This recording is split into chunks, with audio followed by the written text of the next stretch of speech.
ये कत्ल की वारदात पहले तो ये बताएं कि होती कैसे है, कहाँ से मुलजिम जो है उसको मकतूल को लेकर आते हैं और फिर कहाँ पे ला के कत्ल करते हैं। वैसे तो ये कान्हा पुलिस स्टेशन के रूट के रहने वाले हैं। शेख साहब, ये जो मकतूल है उसका नाम था अरशाद अली। वो कान्हा का एक गांव है पंजू थे, वहाँ का रहने वाला है और काछा रोड पे उनका प्रॉपर्टी का ऑफिस था जो मुलज़म और मकतूल दोनों मिल के रन कर रहे थे। वहाँ पे इन्होंने एक प्राइवेट लैंड ख़रीद के उसकी प्लाटिंग की हुई थी और दोनों वहाँ पे होते थे। जो मुलज़म और मकतूल हैं उनका आपस में रिश्ता साले और बहनोई का है। ठीक है। जो मकतूल अरशाद अली है वो कान्हा का ही रहने वाला था, लेकिन जो मुलज़म है उसका ऑफिस तो उधर काछा रोड पे था, लेकिन उसकी रहाइश भट्टा चौक में। ठीक। वकूए वाले दिन तकरीबन कोई 7-7 के करीब हमें 15 पे कॉल मसूल होती है DHA के एक सिक्योरिटी गार्ड की तरफ से कि फ़ेज़ 9 की मेन बुलेवार्ड पे एक गाड़ी खड़ी है जिसके अंदर एक बंदे को बुलेट लगी हुई है और बंदा ज़ख्मी हालत में मौजूद है। ठीक है। हम मौके पे पहुंचते हैं तो पहला चैलेंज तो ये होता है कि ये बंदा कौन है। ठीक है। और उसकी एक फायर ही लगता है उसको। एक फायर जो कहाँ लगता है? एक फायर उसे लगता है सर के अंदर, जो एक साइड से लगता है दूसरी साइड से निकल जाता है। ठीक है। उसी से मौके पे दम तोड़ देता है। मौके पे दम तोड़ देता है। स्टीयरिंग साइड पे वो बैठा होता है, गाड़ी में और कोई साथ उसके सवार नहीं होता। ठीक है।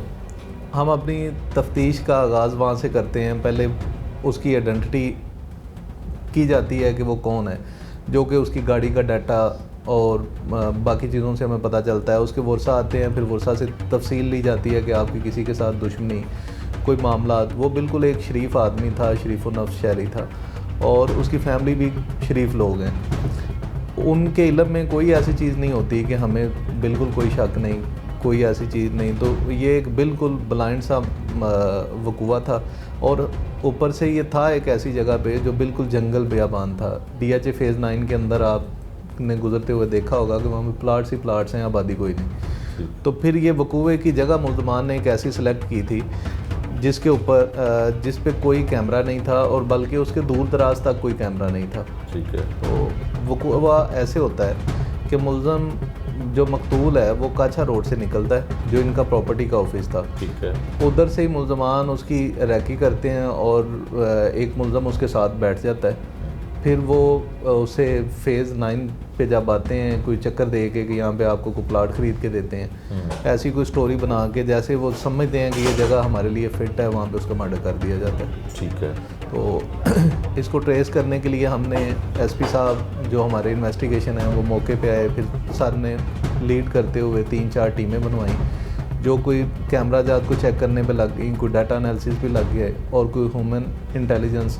इसी तरह सारी चीज़ों पे इकट्ठा वर्क करते हुए हम अल्लाह का शुक्र है कि 24 घंटे के अंदर अंदर उसके मुल्ज़मान को पकड़ने में कामयाब हुए। ठीक है। अच्छा मुर्तज़ा साहब, ये बताएं कि जो मरने वाला है उसकी 2 शादियाँ थी। मरने वाले की एक पहली जो शादी थी वो कातल की बहन के साथ थी। ठीक है। जो उसकी वाइफ तकरीबन 1.5-2 साल पहले फौत हो चुकी है। ठीक है। दूसरी शादी उसने एक और की हुई थी, वो बीवी अब उसके साथ थी और औलाद उसकी दोनों बीवियों से नहीं थी। औलाद कोई नहीं थी? कोई नहीं। भाई वगैरह थे और जॉइंट फैमिली थी या अलग रहता था? वो 4 भाई थे, अलग ही रहता था वो, लेकिन यूँ समझ लें कि वो फैमिली का वही एक वाहिद फ़र्द था जो जिसका बाहर अंदर निकलना, आना जाना, लोगों से मिलना मिलाना था। बाकी शरीफ लोग हैं। ठीक है। कत्ल की वजह क्या है, नात क्या है? कत्ल की वजह ये है कि वही साला जो अब कातल है, पहली बीवी में से है, वो और मकतूल दोनों मिल के इकट्ठे काम करते थे। उसे ये था कि इसे साइड पे हटाऊंगा तो जो प्रॉपर्टी बाकी पड़ी हुई है जो चीज़ें हम मिल के कर रहे हैं, इसकी औलाद कोई नहीं, पीछे से मुझे पूछने वाला कोई नहीं, और ये साइड पे हो जाएगा तो वो सारी चीज़ें मेरी हो जाएंगी। अच्छा। वो लालच था जिस वजह से इसका कत्ल हुआ।